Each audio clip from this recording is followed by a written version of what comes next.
All right. Good morning, everyone.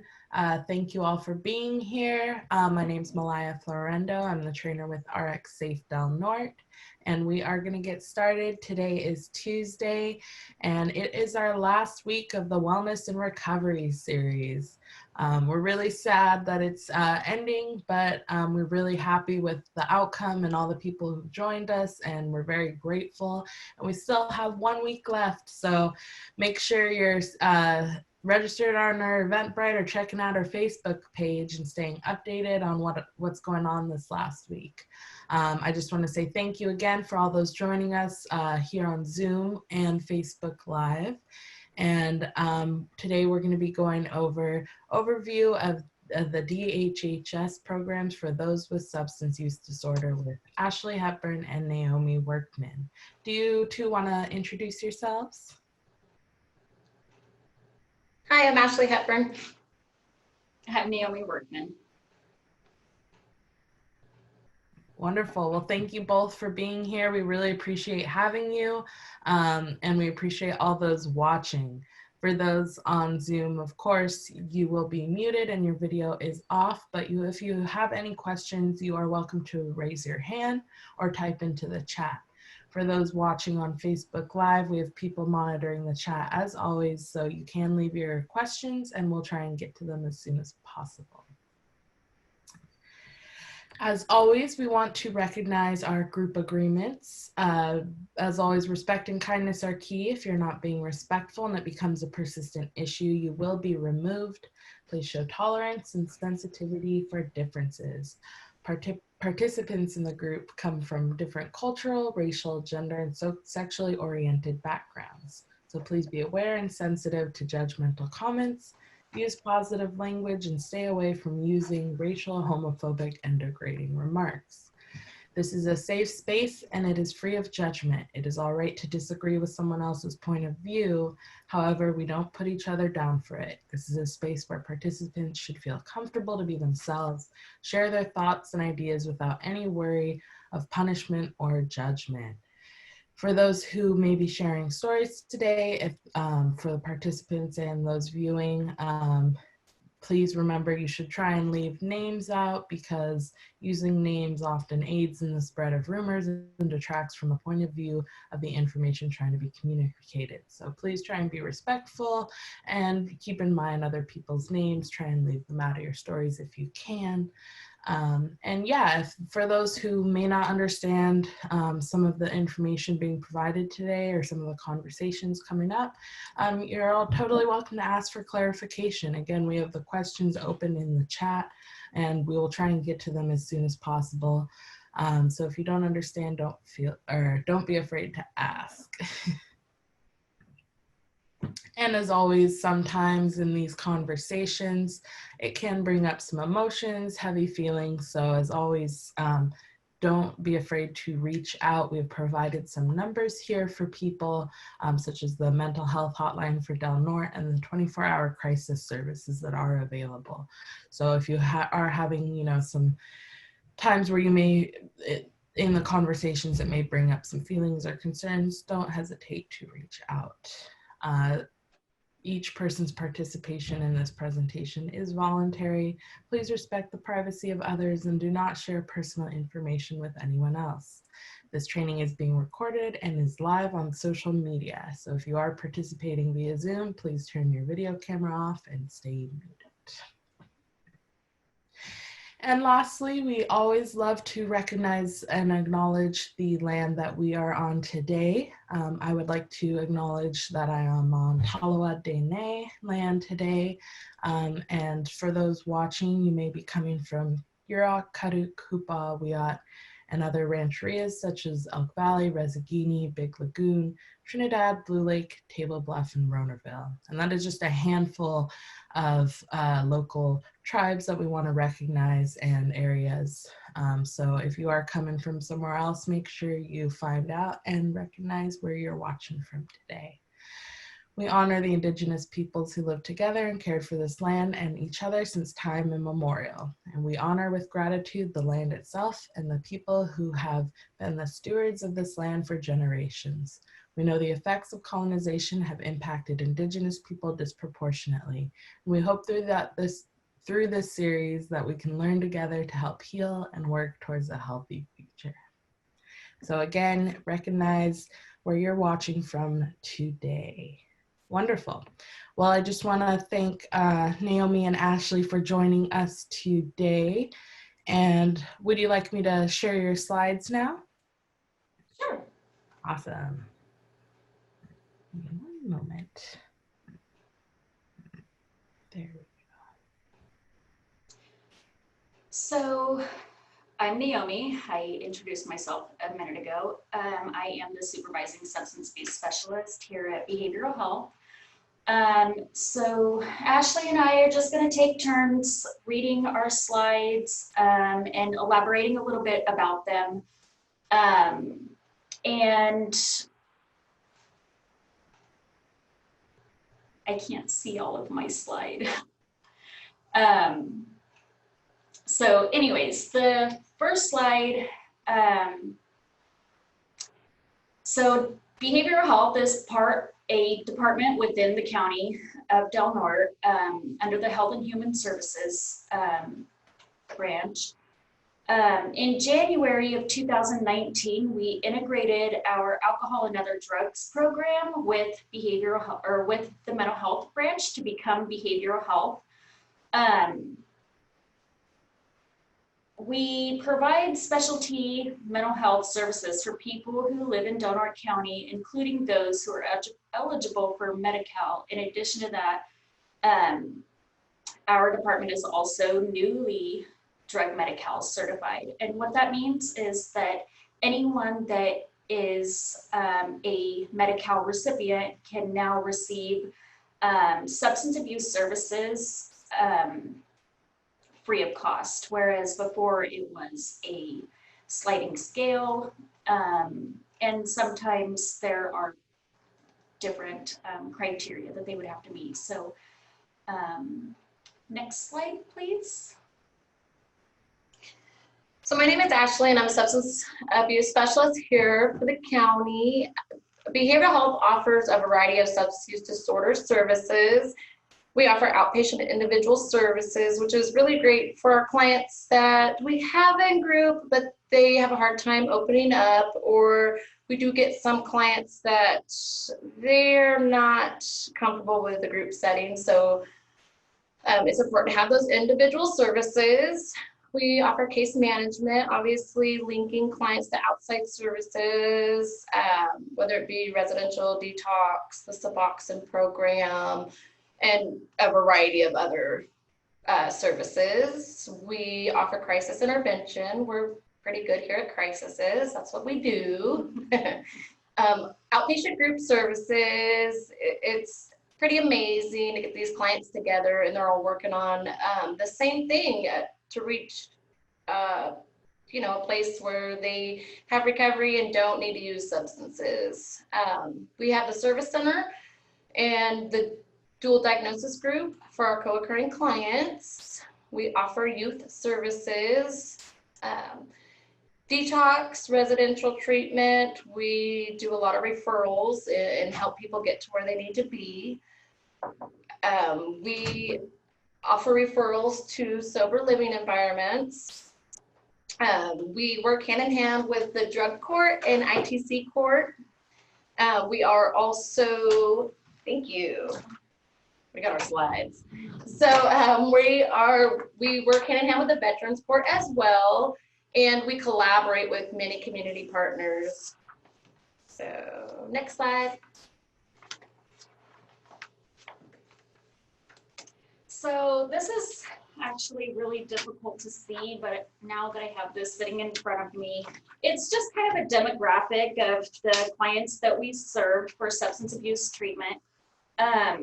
And really what it looks like is, what their living arrangements are, their ethnicity and race, their gender, and unduplicated clients served by age and month, as well as unduplicated clients served year to date. So the year to date for the fiscal year of 1920 was 300. 202 of those individuals were of white race. 63 were Native American, and there's a couple of other unspecified. The majority of the gender that we have served is male, with 181 clients were male and 119 were female. There's also a little military box down at the bottom, and that big blue line is non-veteran status. There were about 8 veterans that were served, and 3 were unable to answer. Also, the living arrangements that are off to the left with those blue lines, that basically says, like, do they live in a house or apartment? Are they homeless?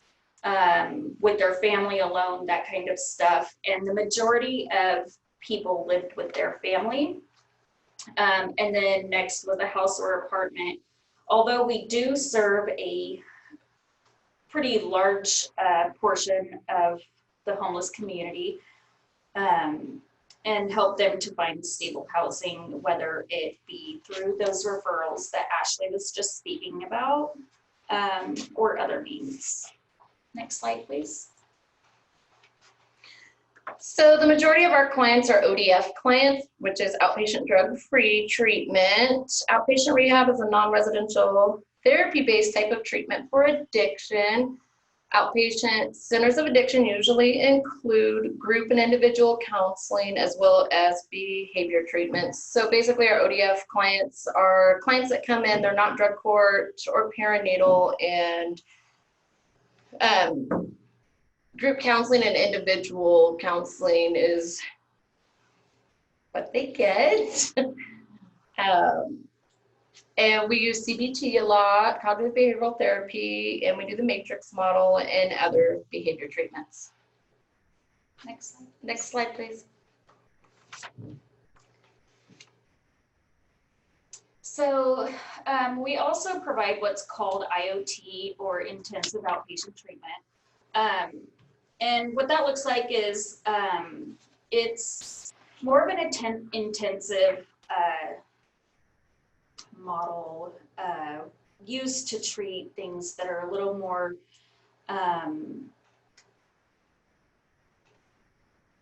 involved, yet they're still able to live in their normal lives. And these things are to address addictions such as depression, eating disorders, other dependencies that do not require detoxification or round-the-clock supervision. They enable patients to continue with their normal day-to-day lives. IOTs are sometimes used in conjunction with inpatient programs as a way of helping clients to more smoothly and seamlessly adapt back into their families and communities. They are designed to establish support mechanisms, help with relapse management, and provide coping strategies in a way that residential treatment programs cannot or do not.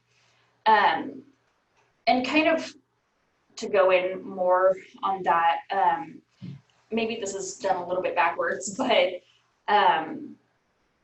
typically when somebody is in an intensive outpatient treatment program, we do what is called like a phase down. So if they were here 3 days a week, 3 hours a day, then after showing significant progress, they could phase down to the regular 2 times a week groups. And then after that, we would have an aftercare service for them. Next slide, please. So a lot of our clients are drug court clients. Drug court helps participants recover from their use disorder with the aim of reducing future criminal activity. As an alternative to incarceration, drug court reduces the burden and cost of repeatedly processing low-level nonviolent offenders through the nation's courts, jails, and prisons, while providing offenders an opportunity to receive treatment and education. Drug court participants are required to abstain from substance use, to be accountable for their behavior, and to fulfill the legal responsibilities of the offense that they have committed. Drug court is also a phase up process. There's phase 1, phase 2, and phase 3, and then they move to aftercare. Drug court is pretty amazing. It's a good program. We've seen a lot of success. And I mean, I can think back to several clients where they're still doing so well. Drug court has changed people's lives. It's a really great program. So, next slide.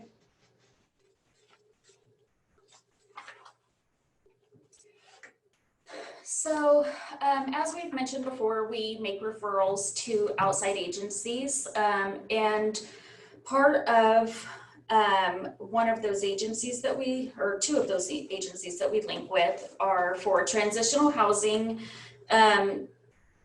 Transitional housing is a sober, safe, and healthy living environment that promotes recovery from alcohol and other drug use and associated problems.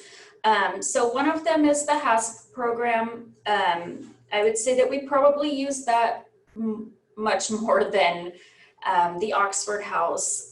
Both of them appear to be great programs. They provide the support and common goal with other members of the houses for newly sober clients, as well as others that may just need somewhere safe to be. I would say that having those kinds of environments promote a better direction for the clients, and it's really difficult for clients to get clean if they don't have a safe place to live, and then find themselves in places that they probably shouldn't be. So we are extremely grateful and appreciative of these agencies that we get to link with. Next slide, please. So we have clients that come and they are in need of detox or residential, and so we refer them to Waterfront. Waterfront we use often now, so we've housed 14 clients from July 1st, 2019 through the June 30th of 2020. We also use Granite Recovery Wellness, and we have housed 8 clients there from July 1st, 2019 through June 30th, 2020. When we have clients away at residential, we are often calling and checking on their progress, and we have a plan for when they get back. We have them come right in for an intake. Usually sober living is needed, so we have that set up, and we try to have everything planned out for when they get back so they do not go back to the old lifestyle they were in. These are the 2 places that we use the most, and we have a pretty great outcome with them. So next slide. So we offer what's called perinatal services, which is a target population of pregnant and parenting women. Due to the harmful effects of substance use on the fetus, pregnant and parenting women require more urgent treatment services. SUD providers or substance use disorder providers serving pregnant and parenting women shall provide preference to pregnant women. Specifically, priority must be given to pregnant women who are seeking or referred to treatment in the following order: pregnant injecting drug users, pregnant substance users, injecting drug users, and all others. So our perinatal services will always put a pregnant woman before all else, mostly to provide and protect for that child and the mother so that she can adequately deliver and parent her child. Within the perinatal program, we provide parenting education, fetal alcohol syndrome education, the effects of drugs and alcohol on the fetus, those kinds of information for pregnant and parenting women. Next slide, please. So we do offer youth treatment services. The target population for youth treatment is individuals aged 12 through 17. Drug Medi-Cal expansion to youth SUD treatment in Norte County. So we do have a provider that provides the youth services, whether it be at the juvenile hall or here locally. It's a really good program, and our hopes are to reach these kids while they're still young and have their whole lives ahead of them.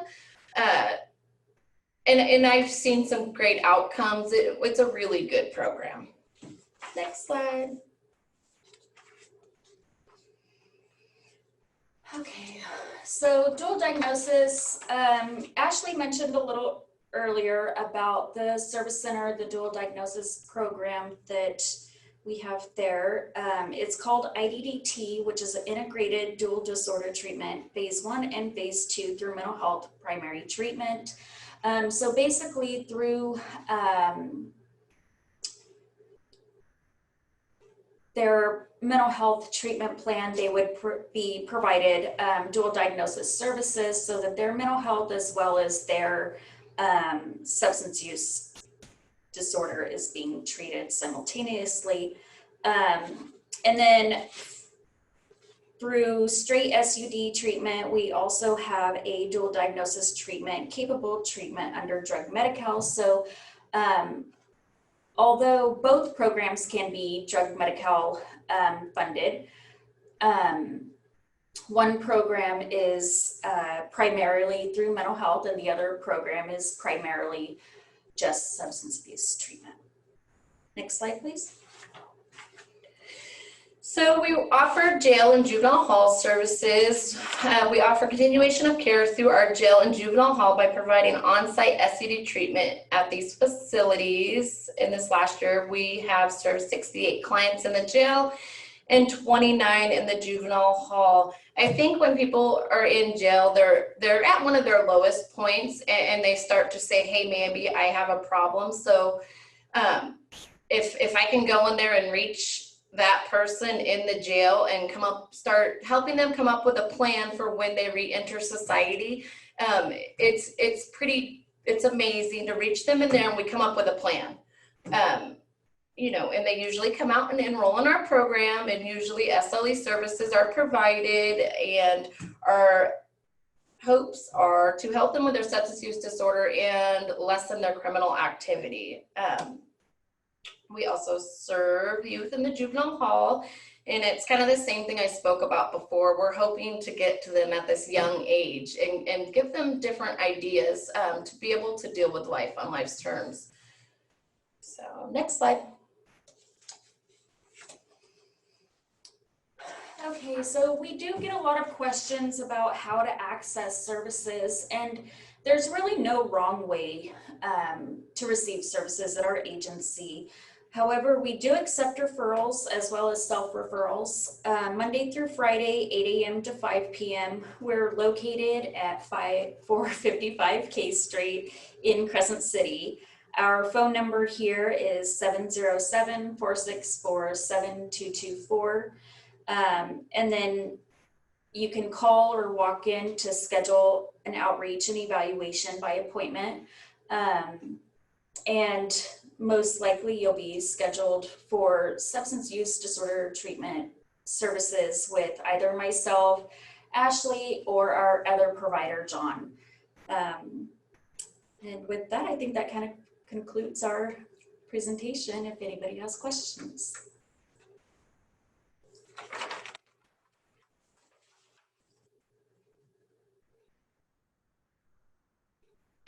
I'm not seeing any questions yet, but we'll give it a minute. We know there's kind of a delay between Facebook Live and our Zoom. But yeah, I just want to say thank you both for being here. And I just kind of want to ask if there's any, last, advice or anything you'd like to leave the group with who's watching. I would say, I think that there's a lot of stigma surrounding receiving treatment, having to admit that you have a substance use problem is often difficult for a lot of people. So our hope is to reduce that stigma, normalize those fears, and be able to reach people with no judgment, and just bring them in so that we can help. I think it's also important to add that we will not turn anybody away. Anybody who is wanting to seek services is welcome, and we encourage them to come in. I think that's important. Wonderful. Thank you both. We do have some questions in the chat. Can you tell us more about what it's like to go to residential treatment? Who pays for it? How does someone get these facilities? To these facilities? Sure. So we have clients come in that obviously need more care. They need residential and then to enter into outpatient. And a lot of the times, we cover the cost. And we provide transportation. We check in with them. We provide transportation back. We are trying to do whatever it takes to get these individuals help. Oftentimes those clients that we refer to residential treatment may need detox services. If they are physically dependent on alcohol or heroin, that detox service is pretty essential. And then after that, they would transition over into the residential part of the facility. And all of those services are funded through our program, as well as anything when they come back. Wonderful, thank you.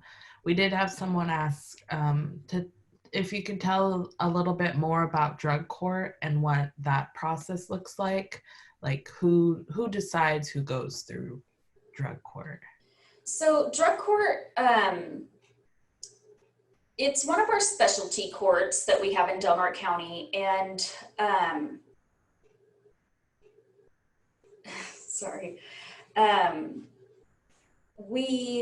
so clients that are often seen in the jail that may have charges that meet criteria for something other than going to prison as a way to divert that and get them help.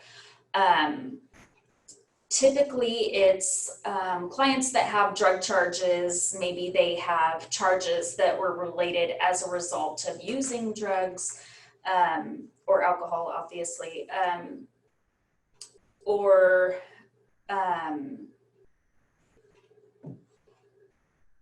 that's pretty much it. And then, so either they will be in the jail or on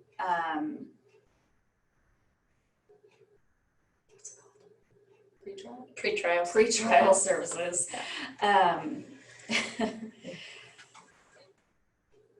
They'll come into our office, they'll be evaluated by one of our staff. And then at that point, our agency behavioral health SUD team will make treatment recommendations back to the courts, and the courts will either accept or deny our treatment recommendations. So if somebody is going into drug court, it is usually because we have recommended those services for that client. Awesome. So what are some of the drugs that you see as the biggest problem in our county? So obviously we see people whose drug of choice, all sorts of different things, but I think methamphetamines is the most prominent in our county. So it's very prominent. What do you think? I would also add that alcohol dependence is a pretty huge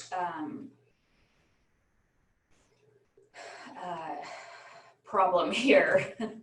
And then, methamphetamine and alcohol, we do have heroin and other drugs, but the alcohol and methamphetamine, I would say, is probably the biggest that we have right now. Absolutely. Definitely. Well, I guess to kind of end it off, what motivates you to do the work that you're both doing? For me, just watching people go from their lowest, when they're just depleted and they have no hope and they're, struggling internally, externally, whatever that looks like. If I can make a difference in just one person's life, that's all that matters to me. Watching people struggle with addiction is very personal to me, and recovery is also very personal for me. And so I'm extremely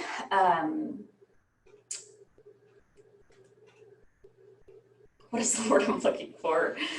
I'm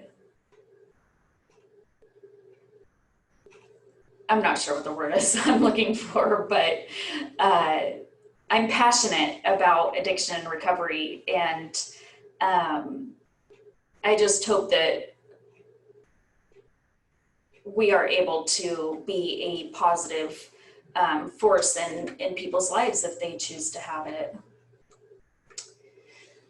For me, I'm kind of an open book. I will say that I have been at rock bottom, and I have been in the darkest places.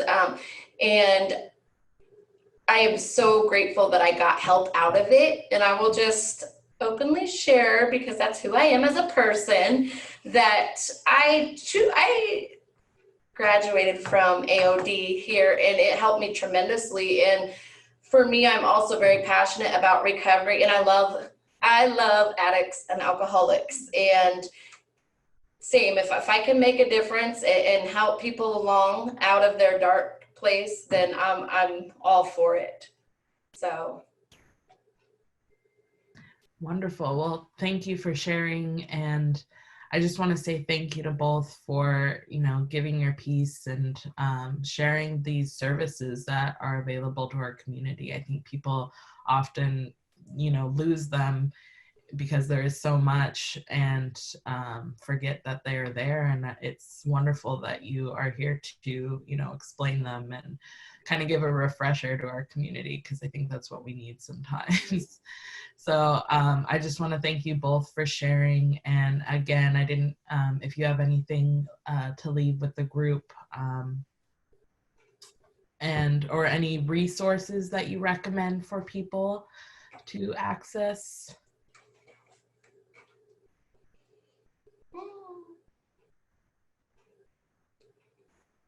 I think we covered a lot of it. Can you tell we're a little nervous? No, I think we covered a lot of it.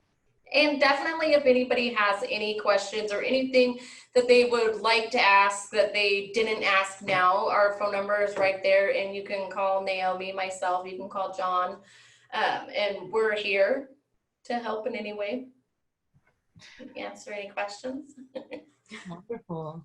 Well, thank you both. I really appreciate having you today. And again, thank you for sharing this information. It's, key to keeping our community moving and recognizing these services for people who are struggling with addiction and, needing to reach out. So I just want to thank you both for, opening that up for people, and for sharing your personal opinions on it. Like it's greatly appreciated. And we loved having you today. Thank you. Thanks for the opportunity. Thank you. So I just want to say again, thank you to our presenters, as well as thank you to those watching. Let me pull up my screen here really quick. Oops. Give me one moment.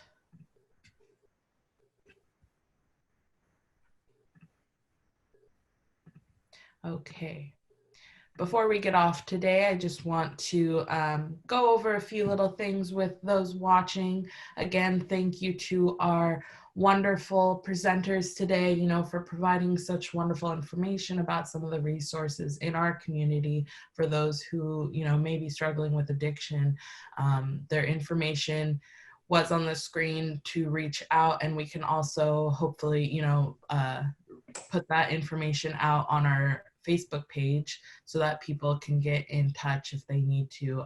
And yeah, as both Ashley and Naomi said, if you have any questions that didn't get answered today, you can contact and reach out to them to get some more information or questions that you may have about their presentation today and some of the resources they have. So again, thank you to our presenters. Before we get off today, I do want to remind everyone, we are the Wellness and Recovery series, and it is our last week. We're very sad, but we are very happy for all the wonderful work that's been done the past month. It's been incredible. The education that we've received it's insane. And I just want to thank all of our presenters we've had so far. We still have 1 week left, but we are getting close near the end. So make sure that you register through Eventbrite if you haven't yet. I know it's the last week and it may seem kind of silly to some people, but you can actually still register and still sign up to get info for what's happening this upcoming week. And you can also sign up to get your t-shirts. Oops, I apologize.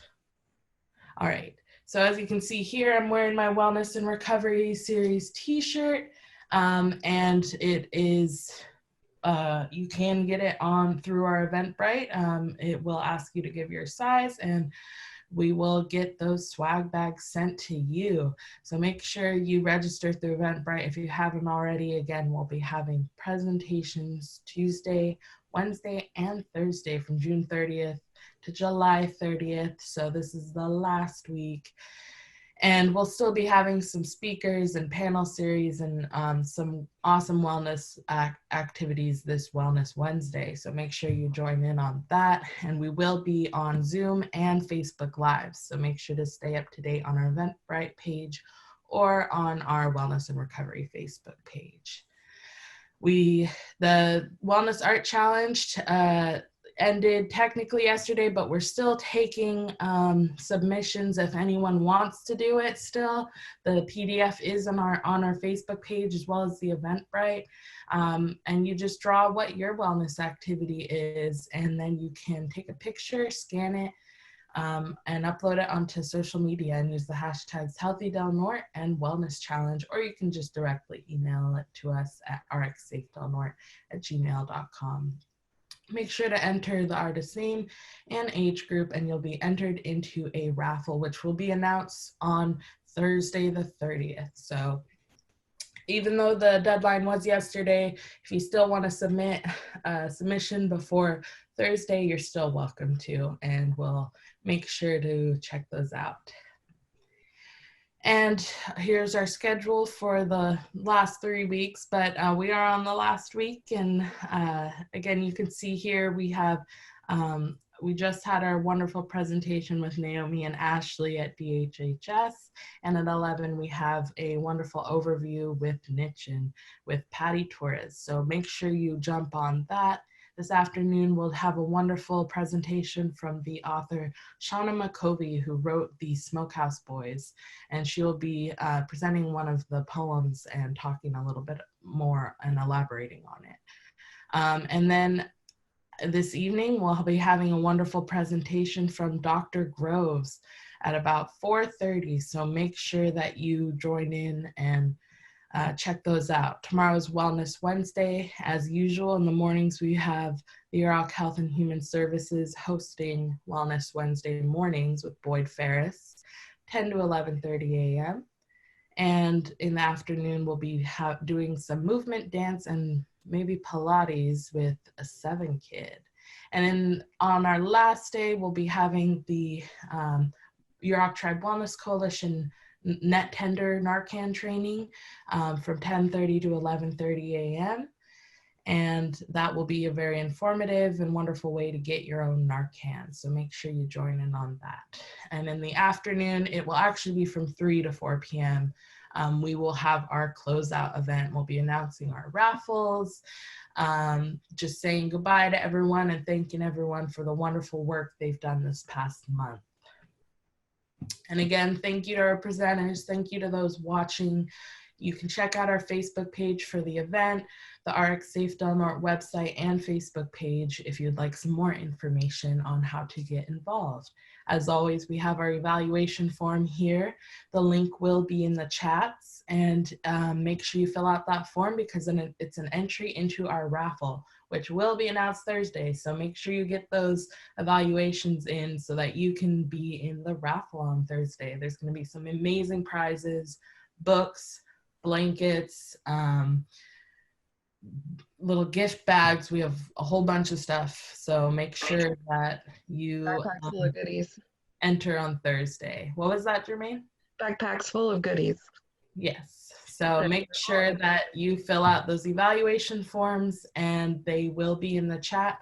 And yeah, I just want to say thank you to everyone joining us today, and we hope you have a wonderful day.